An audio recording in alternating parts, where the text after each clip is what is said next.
A vida às vezes é ruim, às vezes é boa, porque em tudo que envolve a vida do ser humano, seja ele crente ou não, é uma batalha espiritual. E eu vou te provar isso hoje, que batalha espiritual não é só crentes que travam. Todo ser humano está numa batalha espiritual e eu vou te mostrar hoje, independente da sua idade, independente do seu tempo de crente, independente se você entrou aqui pela primeira vez, independente se você vai ver esse vídeo, quando você vê esse vídeo, você estará sim travando uma batalha espiritual. E a nossa ideia de falar sobre batalha espiritual aqui não é que você comece a ver bicho em tudo quanto é lugar. Não, é para te capacitar biblicamente a como lutar essas batalhas. Nós vimos isso um pouco na semana passada, mas também se posicionar dentro da batalha, porque tem muita gente que perde a batalha porque ele não sabe o seu lugar. E se você estudar sobre batalha, sobre exército, quem participou do exército aí sabe que a coisa tem que ser organizada. E a Bíblia é o manual para capacitar você a, inclusive, travar essa batalha. Você não consegue vencer uma batalha espiritual sem as Escrituras, sem a palavra de Deus, sem entender o que Deus quer através da sua vida. E, inclusive, por exemplo, os dons espirituais que o Espírito Santo te dá, é justamente para isso. Para você conseguir vencer coisas na vida que por si só você não consegue. Então, todo mundo está numa batalha espiritual. Crente, não crente, velhos, crianças, todos estão em uma batalha espiritual. A gente só precisa se posicionar e nos responder. Não é você conseguir dar a resposta para alguém, você responder para si mesmo. Aonde que você está nesse momento? Qual é o tempo da sua vida, qual é o estágio da sua vida nessa batalha da vida? A vida é uma batalha espiritual. Tem nenéns que nascem já lutando contra a vida, e quantas vezes nós mesmos já não oramos por crianças que estão entre a vida e a morte que acabaram de nascer. Isso é uma batalha espiritual também. Então, irmãos, dito isso, eu quero que os irmãos abram comigo. Hoje nós não vamos ter a projeção, mas vão ter os textos bíblicos sendo jogados aqui. Porque hoje até então a minha esposa ouviria a pregação, não está mais aqui? Já foi abduzida, anjos são assim, né? Eles vêm, aparecem e somem. Minha esposa, daqui a pouco ela chega e ela prefere que eu pregue sem os slides. Mas enfim, vamos lá. Lucas, capítulo 9, versículo 37 ao 42. Eu peço que os irmãos abram suas Bíblias. Assentados como nós estamos, mas em reverência às Escrituras, que é a palavra de Deus. Eu quero que você leia atento esse texto. Se você ainda não tem esse texto marcado aí na sua Bíblia, eu não sei se você tem esse costume, marque. É um texto clássico das Escrituras.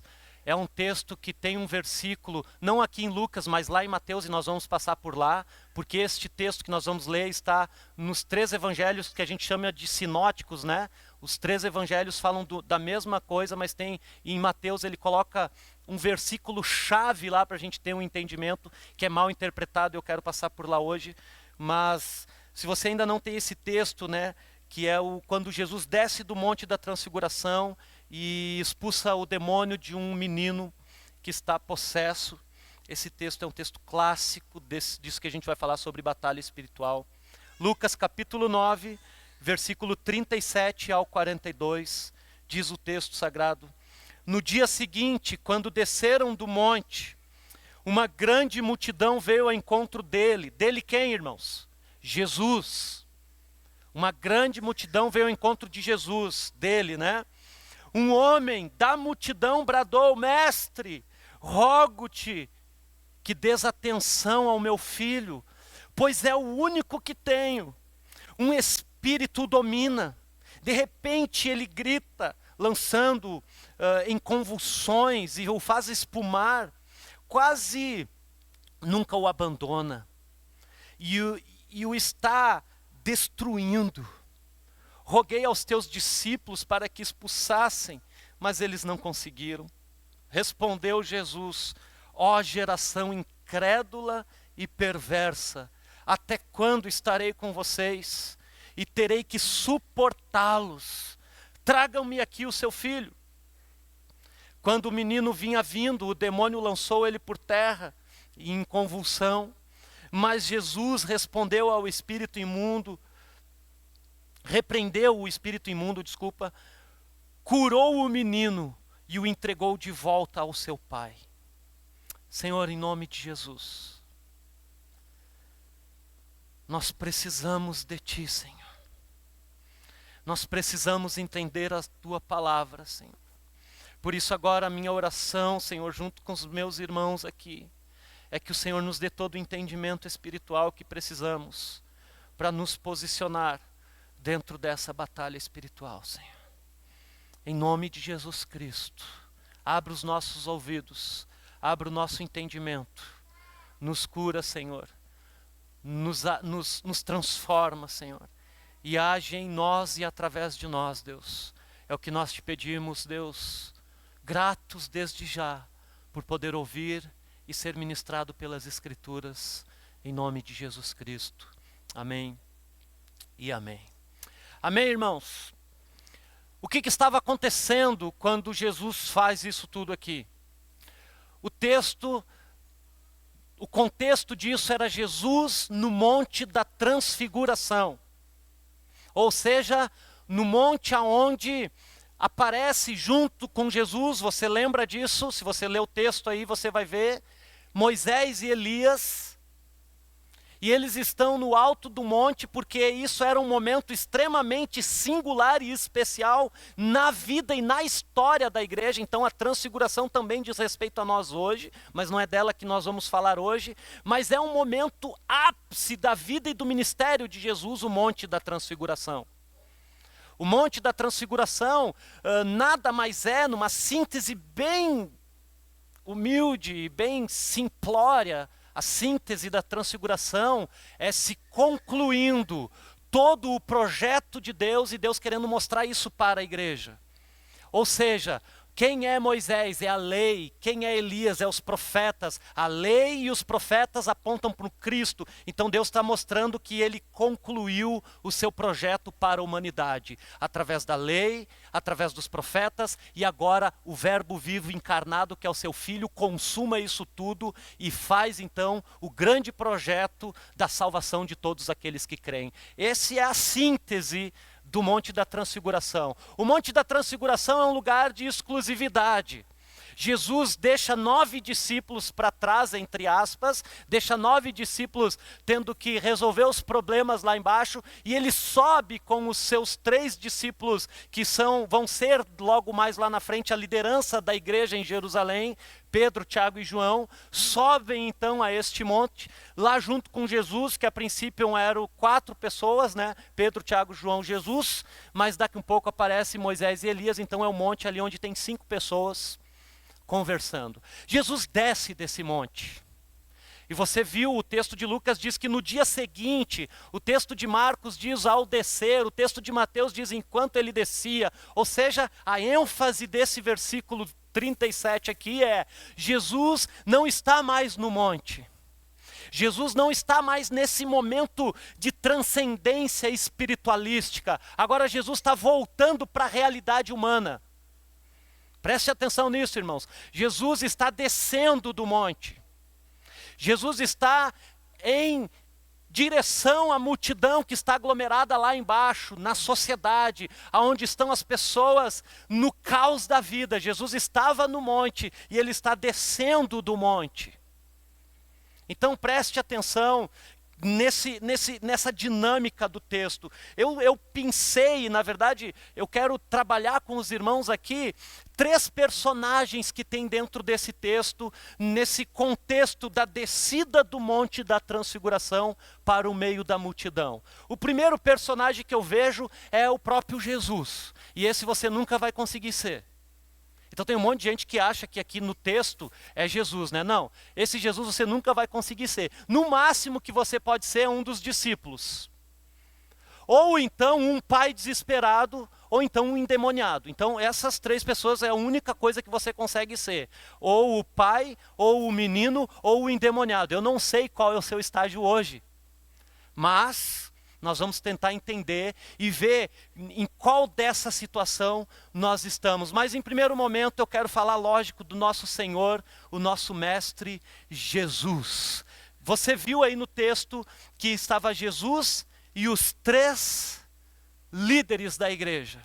E nesse monte da transfiguração, nessa montanha onde o transcendente, o espiritual vai acontecer, a revelação suprema do que Deus queria mostrar vai acontecer, Deus leva a liderança da igreja, e o máximo que a liderança da igreja consegue fazer neste lugar espiritualístico é dormir. Eles não conseguem fazer mais nada. Eles não conseguem sequer ficar em pé diante daquilo que está acontecendo. Então, inclusive, se tu é um discípulo que sobe o monte, você não consegue fazer nada lá em cima. Batalha espiritual não acontece em cima do monte. E aqui vai uma dica, né? Não, nada contra subir monte, irmão. Você pode subir o monte de costa, de trás, de quatro, enfim, o jeito que tu quiser subir o monte. Pode subir monte para orar. Pode fazer o que você quiser. Eu não sou contra pessoas subir o monte. Eu sou contra pessoas dizerem que as batalhas espirituais dos nossos dias acontecem nos montes. Isso não existe. Porque não é a batalha espiritual que está acontecendo aqui no texto, não é quando Jesus está lá em cima do monte, mas quando Jesus desce o monte. Batalha espiritual tem a ver com vidas que são impactadas por Jesus Cristo.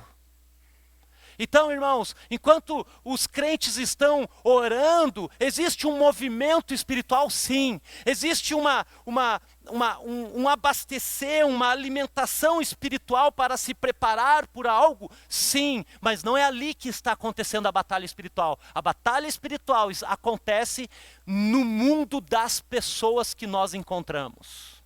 E é isso que a gente aprende com Jesus. Batalha espiritual, a gente vê Jesus orando, Jesus suando sangue no Getsemane. Isso tudo tem a ver com a sua própria batalha contra si mesmo. Oração é você se aperfeiçoando. Por isso que eu falei no domingo passado que o primeiro inimigo que você tem que derrotar dentro da sua batalha é você mesmo. Então não é na oração que você vence o inferno. O inferno não tem medo de pessoas que oram. O inferno tem medo de pessoas que agem em nome de Jesus. Porque, irmãos, tem um monte de gente que é expert em oração. E a oração move o céu, a oração move o braço de Deus, move. Mas se você não agir igual Jesus agia, pessoas não vão ser libertas. A batalha não vai ser vencida, porque Deus poderia muito bem decretar uma palavra do céu e resolver todas as coisas, mas Ele não faz isso, Ele decide encarnar. Assumir uma forma humana para andar com pessoas e libertá-las. Esse é o poder do Cristo. Cristo não é uma ideia, Cristo não é uma energia, Cristo e o Espírito Santo não é uma força, não é um calor, não é um fogo, não é um vento, não, eles são uma pessoa que transforma a vida de pessoas. E é isso que o texto de Lucas, de Mateus e de Marcos vão nos dizer. Jesus desce do monte e encontra uma multidão. Jesus desce do monte e vai para o chão da vida das pessoas. A vida e o ministério de Jesus, volta e meia passava pelos montes. O Monte das Oliveiras. O que ele faz no Monte das Oliveiras? Prega o seu grande sermão, o Sermão da Montanha.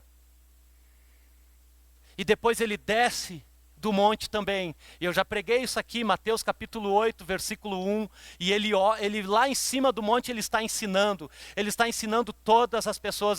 Segundo os grandes estudiosos do Novo Testamento, dizem que é o melhor e o mais perfeito sermão já pregado por um homem, o Cristo, o nosso Deus. Ele pregou o Sermão da Montanha, capítulo 5 ao capítulo 8 de Mateus. Você vai ver lá o discurso e a pregação de Jesus. Mas ele desce do monte. E a primeira coisa que ele faz ao descer do monte é tocar num leproso lá em Mateus capítulo 8. Aqui, a primeira coisa que ele faz ao descer do monte é encontrar uma multidão desesperada. Olha o versículo 37 aí da sua Bíblia.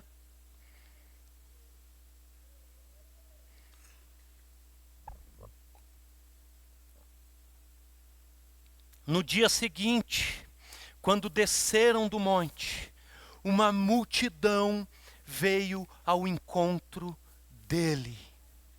Irmãos,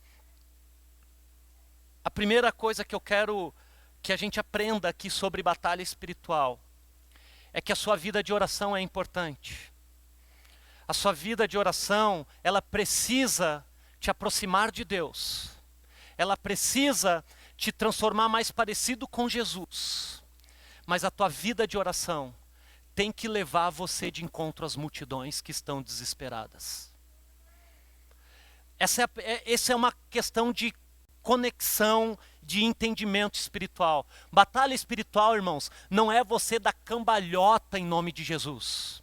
Batalha espiritual é você encontrar vidas que estão sedentas por Jesus Cristo e libertá-las no poder e na autoridade de Jesus. Batalha espiritual, irmãos, não é para você vir aqui para o templo e ficar gritando o sei lá o quê. Batalha espiritual é você descer da sua espiritualidade e encontrar vidas que estão desesperadas. Então, você precisa orar muito. Jesus orava, e é maravilhoso porque a única coisa que os discípulos pedem para Jesus, eles não pedem para Jesus dar poder para ele expulsar demônios. Jesus dá, mas eles não pedem. Eles não pedem para Jesus ensinar eles a pregar, eles não pedem, eles pedem para Jesus fazer o quê? Nos ensina a orar. Por quê? Porque é fundamental, irmãos. Você precisa orar, você precisa do monte, você precisa do sobrenatural. Mas se você for uma pessoa sobrenatural e espiritual e não encontrar pessoas para libertá-la, de nada valerá a sua espiritualidade. Estão entendendo, irmãos? Se você gosta de subir montes para orar, continue subindo, não pare. Mas desça dele e encontra multidões para libertá-las. Essa é a primeira questão que eu quero trabalhar com vocês. O chão da vida é onde acontece a espiritualidade, nós aprendemos isso com Jesus. Ele poderia ficar no céu, mas ele não quis ficar no céu, ele resolveu encarnar. Ele poderia ficar o ministério dele em cima do monte, mas ele não, ele desceu. E engraçado, irmãos, porque eu acho que existe nos nossos dias um pouco de sincretismo religioso. E o que é um sincretismo religioso? É quando verdades de uma religião, grande religião, ela se encontra com outras verdades de outras religiões e elas parecem a mesma coisa. Então existe um sincretismo religioso, espiritualístico nas igrejas evangélicas que é parecido com uma outra grande religião que é o hinduísmo, o budismo. O que os monges fazem para se santificar? Sobem o monte e moram nos mosteiros. Não incomoda o mestre, que ele está meditando. Quem viu o Dalai Lama chupando a orelha do menino esses dias? Não viram? Isso aí saiu na Globo, todos os canais aí, o super espiritual, não sei que ele devia estar sentindo o gosto da criança, não sei o que ele queria com aquele ato ali, mas ele estava lá no seu santo templo, não quero questionar o que eles fazem lá, mas parece que tem um monte de crente que acha que santidade é se excluir do mundo. Esses crentes têm que aprender com Jesus que santidade é descer para o mundo. Espiritual não é uma pessoa que anda dentro de uma bolha num monte. Espiritual é a pessoa que consegue ser santa no meio do mundo, vencendo as tentações. Isso é ser espiritual. Isso é ser cristão. Cristão não é viver a par do que acontece dentro da sociedade. Cristão é descer do monte e encontrar uma multidão sedenta. Isso é ser cristão. E é por isso que Jesus chega e olha para aquilo que está acontecendo, ele dá um grito. Ele dá um urro. O texto do grego aqui diz que é como se fosse um urro que Jesus desse. Ó, geração incrédula e perversa. Aí tu diz, era o menino que estava endemoniado. Não, ele fala isso para os discípulos. Que não estavam entendendo o que Jesus estava querendo fazer. Mas graças a Deus, depois esses discípulos receberam o Espírito Santo e ficaram show de bola. Entenderam o cristianismo. porque aqui eles estavam meio confusos. O segundo personagem que eu encontro nesse texto é o pai e o filho que são da multidão. O que a gente pode esperar de uma multidão que está precisando de Jesus? Pessoas desesperadas. E a primeira pessoa que eu quero situar aqui é o pai, dentro desse texto. O que é um pai, irmãos? É um pai de um único filho. Irmãos, nada que está nas Escrituras é por acaso. Deus sabe o que é o sofrimento de um pai que vê o seu único filho sofrendo, sim ou não? Deus sabe. Então não é por acaso que esse pai está aqui, que esse menino está aqui. Do meio da multidão, brota um pai desesperado. Brota um pai que é o responsável por uma família. Brota um pai que é responsável por um emprego. Brota um pai que é responsável pelo seu filho. E ele está desesperado, precisando de um auxílio. Mais do que isso, ele está desesperado, precisando de uma solução que só Jesus poderia dar. E o texto é maravilhoso, olha aí o versículo 38. Um homem da multidão bradou: Mestre, rogo-te que me des atenção ao meu filho, pois é o único que tenho. E o que estava acontecendo com o filho? Ele estava endemoniado. O que significa uma pessoa endemoniada, irmãos? Ela está possuída por um espírito que quer matar. O diabo, ele não faz nada que não seja querer matar pessoas. E ele está possuído, então esse menino está possuído pelo demônio, que está querendo matar ele. E como que ele faz? Ele joga no chão, ele joga ele no fogo, ele se precipita, ele tem convulsões, ele tem tudo aquilo que uma pessoa endemoniada tem. E o pai está desesperado. O pai está consciente. O pai não é um crente. O menino está incapacitado de ser e pensar. Ele está possesso por um demônio.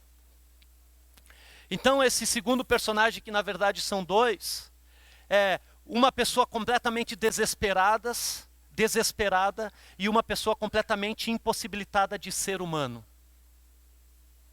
Impossibilitado de executar as suas faculdades mais normais, que era falar e caminhar. Brota do meio da multidão um pai desesperado.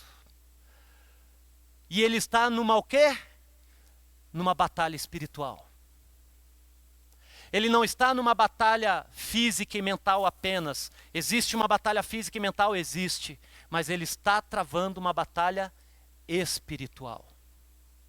E ele precisa vencer essa batalha. Irmãos, eu não sei você, mas quando eu encontrei Jesus, eu não sei até hoje definir se eu era o menino, o endemoniado, ou o pai aqui. Mas eu sei que eu estava desesperado, eu não aguentava mais a vida que eu estava levando no meio da multidão. E eu precisava desesperadamente que algo resolvesse o meu problema. Porque eu estava travando uma guerra que eu já não conseguia mais. E aí me falaram de Jesus. Eu disse, mas só isso resolve tudo isso? Aí disseram, sim. É porque não é só, é tudo. Jesus Cristo é o Senhor. O pai desesperado, irmãos, é aquelas pessoas que não conseguem ver mais nenhuma alternativa na vida. Já tentaram todas as coisas. Eu tenho certeza, esse ambiente onde Jesus estava, na época, já era um ambiente místico. Já era um ambiente de magia. Já era um ambiente de ocultismo. E muito possivelmente, dizem os estudiosos, que essa família era uma família envolvida com magia, com ocultismo, com coisas diabólicas. E por isso que esse menino estava possesso. Existe um desespero, existe um caos total, uma impossibilidade de ser um pai e um filho. Ou seja, aonde que está acontecendo a batalha aqui? No meio da multidão, com pessoas normais que são anônimas, mas que se tornam personagens para nós aprender hoje aqui, de que a batalha espiritual, irmãos, acontece com todo mundo. Não é só com a igreja. E qual que é o principal problema da batalha espiritual? É que as pessoas que estão sem Cristo, elas estão sob o ataque feroz de Satanás para destruí-las. Por isso que a nossa tarefa como igreja é pregar o evangelho de Jesus, para que essas pessoas sejam libertadas. E olha uma coisa interessante que está acontecendo aqui, a gente vai falar isso no terceiro ponto, mas quem eram os discípulos que estão lá embaixo? A igreja. E a igreja não conseguiu expulsar o demônio, porque a igreja não expulsa demônio de ninguém. Não é a igreja que tem poder, quem tem poder é Jesus Cristo e este ressuscitado. Não é o pastor que tem poder, o poder quem tem é Jesus Cristo. Não é a maioria que tem poder. Irmãos, preste atenção, tinha 3 no monte e 9 lá embaixo. Jesus chegou. E o pai desesperado veio para Cristo. E o menino veio como? Caindo, tropeçando, vomitando, mas chegou diante de Jesus. O que Jesus fez? Desceu do monte e encontrou alguém desesperado. Irmãos, se você ainda está longe de Cristo, se você ainda está tentando resolver os seus problemas com as suas forças, procurando os seus meios, da sua maneira, eu quero te dizer, meus queridos, que Jesus já desceu do monte. E Ele está esperando que você saia do meio da multidão e venha de encontro a Ele, porque Ele pode resolver todos os seus problemas. De repente você não é um endemoniado, pode ser que você seja um pai desesperado. De repente você está com a angústia de ver a sua família morta espiritualmente. Você não precisa de outra alternativa senão de Jesus Cristo. Essa é a vitória espiritual, irmãos. Essa é a vitória eterna. Por isso que a gente está falando de batalhas espirituais, vitórias eternas. Porque quando Jesus chega, Ele resolve o problema eterno dessa família. Ele liberta eles. E por que a gente sabe que Jesus libertou eles? Porque o texto continua, e a gente não vai chegar lá, mas diz que a multidão ficou perplexa por ver o que Jesus Cristo tinha feito na vida daquele pai e daquele filho. Irmãos, você não precisa de uma igreja, você não precisa de um pastor, você precisa de Jesus Cristo.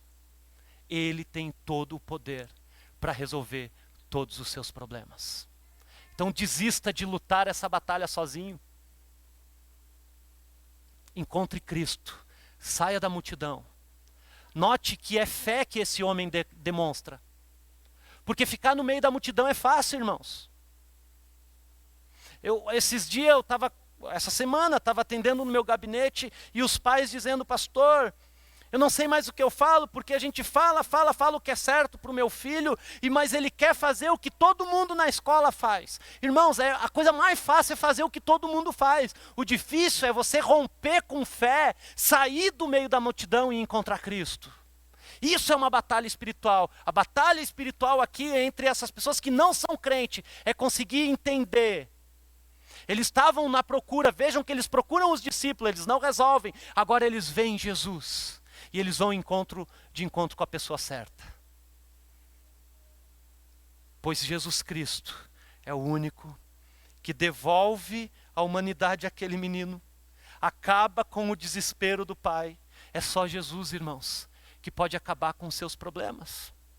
E os seus problemas eternos. Amém, irmãos? Olha o texto. Verso 39.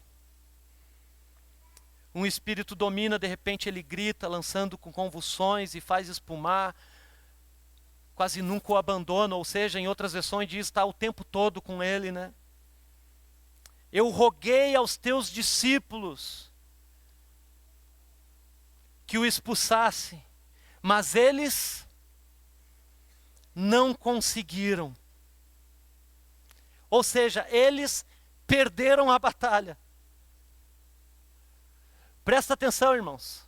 Os 3 estão no monte com Jesus, os 9 estão lá embaixo. Aí diz assim, não, para vencer a batalha espiritual a gente precisa de quantidade de gente. Para o culto ser bênção tem que ter muita gente, Pete. Tem que ter muita gente. Porque muita gente resolve o problema. Não resolveu aqui nessa situação. Perderam. Eles não perderam a batalha total, eles perderam o primeiro confronto. Porque Jesus não chega só para aqueles que estão sem Cristo. Jesus chega para a sua igreja também. E Jesus chegou aqui para livrar os discípulos também. Jesus chegou aqui para resolver o problema da igreja também. Que estava com o foco errado. Eles ainda estavam fazendo, não tinham entendido a batalha espiritual que a igreja trava. Jesus ensina a eles. E Jesus ensina de algumas maneiras, irmãos. Primeiro, não é quantidade que vence batalha espiritual. Quem vence batalha espiritual é quem luta em nome de Jesus. Quem vence batalha espiritual é quem confia somente, e repito, quem confia somente em Jesus. Irmãos, como que você está tentando resolver os seus problemas de vida? Sabia que a gente está vivendo numa geração que é a primeira geração que tem ex-crentes? Cristãos protestantes evangélicos voltando para o catolicismo. Nunca houve isso na história. Desde a Reforma Protestante, nunca houve. Nós somos a primeira geração de crentes, ou seja, aqueles que são a igreja de Jesus, que diante das dificuldades da vida, estão buscando passe de Pai de Santo. Crentes, saindo do cristianismo e voltando para o candomblé, voltando para o espiritismo, voltando para o ocultismo. Por quê? Porque a igreja é fria. Não tem o arrepio na espinha. Ai, eu não vejo a magia acontecer. É tão frio a coisa. A gente ora e nada acontece. Já ouviu esse discurso de crente? Vou tomar um passe. E hoje para tomar um passe não precisa ir no centro espírita. Tem alguns pastores dando passe aí. A diferença é que no centro espírita às vezes não cobra nada. Os pastores estão cobrando. Foi o que eu ouvi uma vez de os irmãos aqui da igreja. Pastor, eu fui lá no outro pastor, aqui da cidade, e ele disse, não, a gente até faz a oração de desconsagração, sem pila. Tomar um passe, isso é tomar um passe. Vai lá tomar um passe, sem pila. Toma aqui um passe. Né? Vamos dar um passe. Tem pastor que é o próprio Jesus. Sim ou não, irmãos? Estou falando bobagem aqui, não? Você liga a televisão aí, você vai ver. Jesus grita, porque ele vê uma incredulidade olha o versículo 41. Respondeu Jesus, ó geração incrédula e perversa.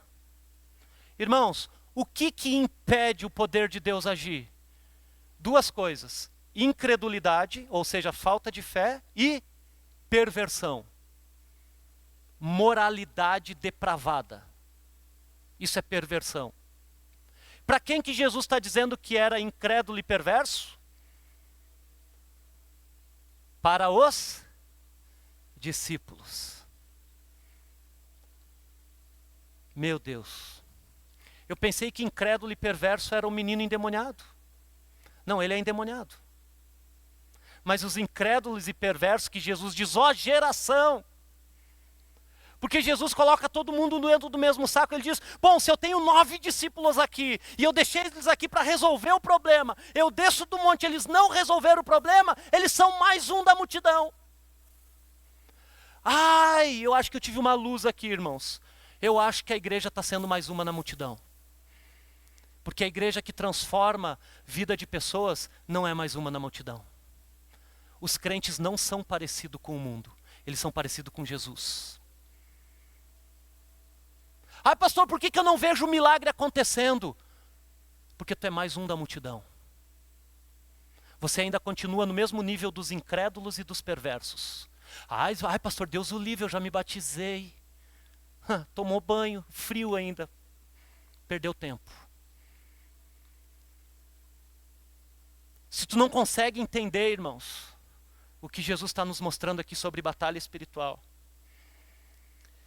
incredulidade e perversão, como que está a vida dos discípulos? Nós aqui hoje. Porque lembra que a gente está numa batalha? A gente está numa batalha. Se você é aquele que está no monte orando, você tem que descer no meio da multidão. Se você é aquele que está na multidão, desesperado, endemoniado, você tem que vir a Cristo. Agora, se você é a igreja que está no mundo e não está conseguindo vencer as trevas, você precisa de Jesus também, igual o incrédulo. Porque Jesus, aí eu digo de novo, ele não chegou só para o pai desesperado e para o menino endemoniado. Ele chegou para os discípulos os 9 discípulos que estavam perdendo a batalha, Jesus chegou. E graças a Deus que Jesus resolve os nossos problemas, irmãos. Porque não conseguimos. Não conseguimos, irmãos. Olha o texto. Quando o menino... vamos terminar o versículo 41, né? Ó geração incrédula e perverso, até quando estarei com vocês e terei que suportá-los? O que ele diz? Traz aqui o menino. Jesus está dizendo, né? E ele, na verdade, isso aqui é uma pergunta retórica que Jesus faz, porque o versículo 43 e 44 vai dizer até quando Jesus vai estar com ele, porque daí Jesus já entra na sua crucificação, e quando ele vai morrer e subir, e o Espírito Santo vai descer.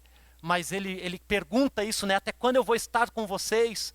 No sentido de que, até quando vocês vão ter entendimento espiritual da coisa, como que acontece? Jesus chega, olha o verso 42 agora. Trouxeram o menino, quando o menino vinha vindo, o demônio o lançou por terra, em convulsão, mas Jesus repreendeu o espírito imundo, curou o menino e entregou de volta ao seu pai. Irmãos, isso aqui que eu acho maravilhoso. Tem um monte de gente, presta atenção, que acha que batalha espiritual é libertar pessoas para trazer para a igreja. Não é isso que Jesus faz. Jesus liberta o menino e entrega para o seu pai. Cristianismo, irmãos, dignifica a vida de pessoas. Cristianismo não é tornar pessoas robozinho de uma igreja. A consequência disso, eu tenho certeza que aquela família procurou uma igreja. Porque não tem ninguém que passa pelo poder de Jesus e não entende que precisa se tornar um servo de Jesus Cristo. O Novo Testamento nos mostra isso. Jesus devolve o menino ao seu pai. Assim acontece sempre, irmãos. Sempre que Jesus vai fazer um milagre, um prodígio, ele não chama a pessoa e bota no palco para pedir o testemunho. Interessante, as igrejas hoje gostam do testemunho do ex-endemoniado, né? Chama atenção, dá uma conotação de espiritualidade, de poder. O que Jesus faz? Cara, eu não quero você. Várias vezes Jesus fez isso. O Gadareno daria um baita testemunho para o ministério de Jesus. Imagina Jesus andando com o ex-Gadareno. Nossa, vamos parar para ouvir esse Jesus, porque ele é muito poderoso. Jesus tira os demônios do Gadareno e manda ele de volta para a sua família. Volte para os seus, disse Jesus, para o ex-endemoniado. Mas por que Jesus não pediu o testemunho dele? Por quê? Para chamar atenção? para dizer que esse ministério é autenticado por Deus, para que as pessoas vejam que aqui tem Deus e lá não, que aqui é a igreja do poder de Deus e não a outra. Não, Jesus não precisa disso. Jesus quer dignificar a vida de pessoas, independente se as pessoas vão andar no seu grupinho. A propósito, para andar no grupinho de Jesus tem um preço muito alto. A gente sabe disso. Entrega para o seu pai. Repreendeu o espírito, curou o menino, entregou de volta ao seu pai. A pergunta é, por que que os discípulos não conseguiram expulsar o demônio? Por que que a igreja às vezes não consegue libertar as pessoas? Bota aí Mateus capítulo 17, versículo 21, que é o texto que eu falei que a gente ia chegar lá. Porque Lucas não traz esse texto, mas Mateus traz. Depois que os discípulos perguntam para Jesus, tá Jesus, o que aconteceu aqui? Aí Jesus dá esse ensinamento aí, ó. Existem espécies de quê aqui, irmãos, que Jesus está falando? A gente está em Mateus agora, capítulo 17, versículo 21. Espécies de demônios. Todo demônio é igual? Não, tem algumas espécies. Tem certos tipos de espécies que só sai pelo jejum e pela oração. Irmãos, esse texto é um dos textos mais mal interpretados que eu já ouvi falar quando a gente está falando de batalha espiritual. Porque as pessoas leem esse texto e acham assim, bom, eu quero batalhar espiritualmente. O que eu preciso fazer? Orar e jejuar. E é isso que o texto está dizendo? Não. O texto não está dizendo assim, olha, depois que você quiser entrar numa batalha espiritual, você tem que se preparar. E como que você se prepara? Jejuando e orando, ou orando e jejuando. Não é isso que Jesus fala. Existem algumas castas demoníacas que só obedecem quem jejua e ora. Não muda a conotação?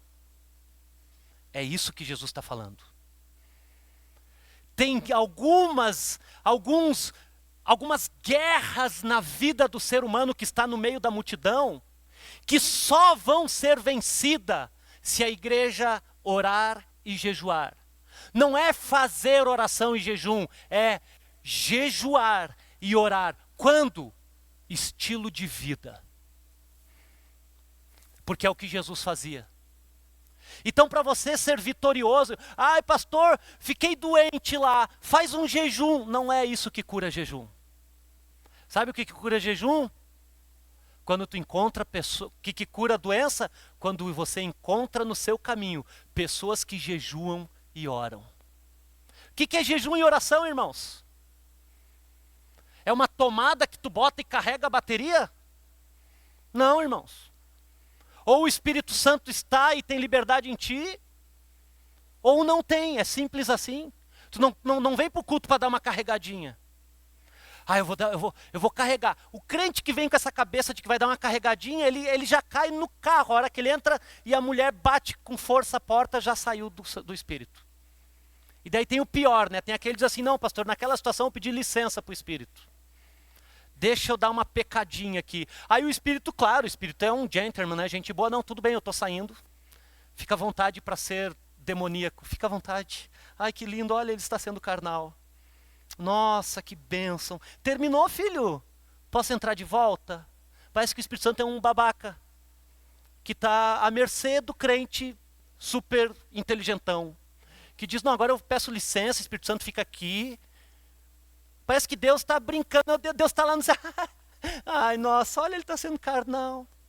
Que lindo. Olha Jesus, olha o Espírito, olha como ele é lindo. Brigando com a esposa, maldizendo, olha. Ai, Deus, acabou, filho, posso entrar de volta? Irmãos, que Deus a gente tem servido? Aquele que é todo poderoso e que age em nós e a partir de nós? Ou a gente fica brincando com essa coisa de pedir licença para o Espírito Santo para ser um pouquinho carnal? O que Jesus está ensinando para os discípulos aqui é que quando você quiser entrar no patamar de Cristo para viver a sua vida, você tem que ser um homem e uma mulher de oração e de jejum. Irmãos, não é quando chegar o problema jejuar e orar. Foi o que os discípulos tentaram fazer. Já sei como é que funciona. Agora a gente vai se preparar. Está vindo o demônio. Vamos lá, gente, vamos se preparar. E eu lembro que quando eu fui estudar isso lá, quando eu me converti, o meu pastor, ele era meio pentecostal, ele disse assim, nunca vá com gravata. Eu disse, mas que diferença que faz a gravata na hora de expulsar o demônio? Eu disse, por quê? Ele disse, porque o demônio pega e te enforca. Eu disse, o demônio inteligente, cara. Aí eu fiquei pensando assim, será que o demônio não tem muito mais poder para matar uma pessoa do que com uma gravata? Não sei. Não é? É o tipo de gente que acha que para o Espírito Santo agir tu tem que estar de roupa. Tem que estar com o terno. Inclusive, vocês perceberam que eu estou falando sobre batalha espiritual, estou vindo sempre de terno? Porque, irmãos, falar sobre isso a gente tem que estar com a armadura de Efésios 6, né? O terno do pastor. O terno da unção. Inclusive tem gente que tira o terno e joga em cima da galera e, cara, é uma batalha espiritual, é uma coisa linda, um boliche. Cai para um lado, cai para o outro, é maravilhoso. Porque é o terno, é a gravata. Irmãos, nada contra, use terno e gravata, é maravilhoso. Inclusive, se você tem coisa boa lá, dá para mim, eu gosto de usar. Irmãos, Jesus está dizendo para os discípulos que enquanto eles não entenderem que a batalha espiritual que nós travamos, ela é transcendente, jejum e oração são ferramentas que Deus coloca na mão dos discípulos, mas os discípulos acham que diz, não, eu vou dizer em nome de Jesus e vai funcionar, é a varinha, é o gênio da lâmpada. Quando eu passar pelo momento ruim, eu peço e acontece. Não, irmãos. Ser discípulo de Jesus é vencer as batalhas como Jesus vence. Por que que os demônios se sujeitaram a Jesus? Aonde que ele estava fazendo jejum? Ele estava no Monte da Transfiguração, a gente viu. Que oração ele estava fazendo? Ele não estava fazendo oração nenhuma, ele estava batendo um papo com Elias e Moisés. Ele não estava orando. Então você acha que você é os 3 discípulos que estavam lá no monte. Irmãos, lá no monte o máximo que os discípulos conseguiram fazer é dormir. Lá é fácil. Lá não é batalha espiritual, irmãos. Batalha espiritual é embaixo. A vida espiritual acontece no meio da multidão. Que precisam dos discípulos de Jesus. Precisam da igreja, irmãos. Para serem libertos. Então, 3 personagens. Jesus, o Pai, o Filho e os demais discípulos. Qual deles nós somos hoje? Eu acho que nós somos os discípulos. E precisamos desse entendimento. Que nós precisamos jejuar e orar para vencer as batalhas contra os espíritos malignos que estão impossibilitando as pessoas de serem humanos, que estão deixando famílias desesperadas. Irmãos, você tem o poder na sua vida de trazer libertação para as pessoas que te encontram no meio da multidão. Deus colocou sobre você a autoridade do nome de Jesus Cristo. Você é um cristão, você é um discípulo de Jesus, não tenha medo não. O pessoal pergunta, pastor, mas tu não tem medo da pessoa ficar endemoniada? Mas medo de demônio? Qual crente que tem medo de demônio? O que os demônios podem fazer para um cristão? No máximo, irmãos, que eles vão te fazer contigo é te matar. O máximo, mais nada que isso. Mas olha que bênção, você vai para o céu antes de mim. Amém? Irmãos, eu quero ir para o céu, irmãos. Eu quero que Jesus volte. Eu quero falar de Cristo para eles serem libertos e quero meter a mão na cabeça que a pessoa que estiver endemoniada e ele vai sair porque não é o pastor, não é porque eu entendi que eu tenho uma espiritualidade mínima que Deus me proporciona fazer isso. Jejuar e orar. Então tu quer ter vitória espiritual, irmãos? Desça do monte, jejue e ora e encontre pessoas no meio da multidão. Isso é batalha espiritual. Por isso que você está todo dia. Mas por que você não vê? Porque você não ora e nem jejua. Quando você começar a orar e jejuar, você vai começar a ter mais visão espiritual das coisas. E você vai ver que Tudo é uma batalha espiritual. Depende da sua consciência onde você está. Batalha espiritual não é quando a doença chega, irmãos. Também. Batalha espiritual, irmãos, não é quando um gato preto passa na tua frente. Tem crente, irmãos, até hoje que não passa embaixo da escada. Tem crente que bota a vassoura atrás da porta para não chegar visita.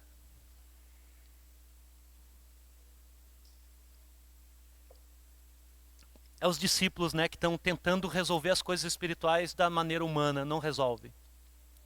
A minha oração, irmãos, é que você entenda que a batalha espiritual acontece no dia a dia de todas as pessoas, inclusive no seu dia a dia.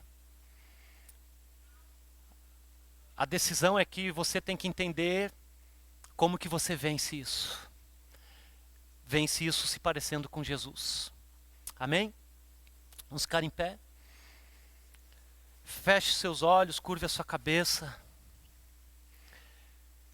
Ore ao Senhor e peça ao Espírito Santo agora para te colocar dentro dessa história, para ver quem você é nessa história. E eu aqui só encontro espaço para duas situações: ou eu sou os discípulos, ou eu sou o pai e a criança que está no meio da multidão. A boa notícia, meu irmão, é que Jesus chegou para os dois. Jesus chega para resolver o problema do pai e do filho que estão desesperados. Então, se essa é a tua situação, se você está longe do Senhor, se você ainda não é um discípulo de Jesus, renda-se a Jesus Cristo nessa noite, em nome de Jesus.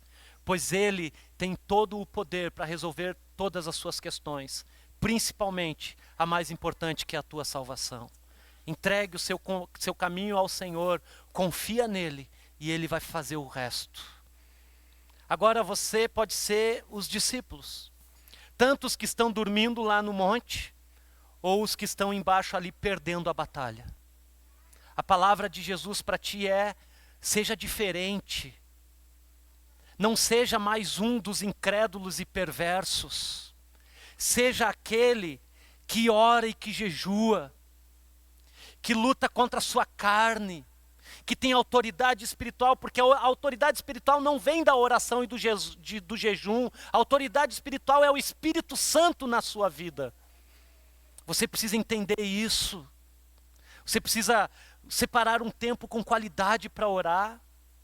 Qual é o tempo que você tem tirado para você orar e se consagrar ao Senhor? Qual é o tempo que você tem tirado dentro da sua casa para orar com a sua esposa, com seus filhos, com a sua casa? Oração não é fazer algumas orações, é ter um estilo de vida. Não abrir mão do lugar secreto. Você precisa entender que jejum é lutar contra a sua carne, para que o Espírito Santo possa te usar e ter plenitude na sua vida. Ah, meu querido irmão e minha querida irmã, nós precisamos entender que ou você é mais um da multidão, ou você é os discípulos que está ali perdendo a batalha.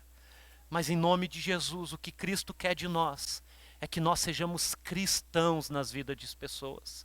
Nós somos aqueles que têm autoridade para libertar pessoas. Sobre nós está todo o poder do Espírito Santo. Sobre a igreja do Senhor Jesus repousa todo o poder de Jesus Cristo. É isso que o Senhor quer que você entenda, porque assim você vai travar as batalhas que Jesus deseja. Você vai de fato fazer a vontade do Senhor. Isso é uma batalha espiritual. Ó Deus, em nome de Jesus, revela-nos, Deus, quem somos nessa história e age dentro de nós, Deus, com o teu poder. Graças ao Senhor que chegou, Senhor, tanto para resolver o problema dos discípulos, mas para libertar as pessoas que estão precisando. As pessoas não precisam de uma igreja, Senhor. As pessoas não precisam de uma multidão. As pessoas precisam de Jesus Cristo, crucificado, morto, ressurreto, que vive e reina para todo sempre. Nós queremos pregar a Jesus Cristo. Nós queremos continuar falando do Senhor Jesus. Nós queremos ter maturidade espiritual para batalhar as batalhas do dia a dia da vida. e ter vitória em nome de Jesus Cristo. Porque é isso que o Senhor deseja para nós, Deus. O Senhor não quer uma igreja acuada, o Senhor não quer uma igreja na retaguarda, o Senhor quer uma igreja avançando, o Senhor quer uma igreja indo. É imperativo nas Escrituras o ir. Nós precisamos ir, Deus, no poder e na autoridade do Espírito Santo. Nós precisamos, Pai, mais de Ti, Senhor, do Teu poder sobre as nossas vidas, Pai, para que a gente não perca mais as batalhas, Pai. Ó Deus, dá-nos despertamento espiritual, Senhor, em nome de Jesus Cristo, Pai, em nome do Senhor Jesus Cristo, Deus. Essa é a minha oração, essa é a nossa oração, Deus. Liberta-nos pela Tua palavra, Senhor, em nome de Jesus Cristo, em nome de Jesus Cristo. Amém e amém.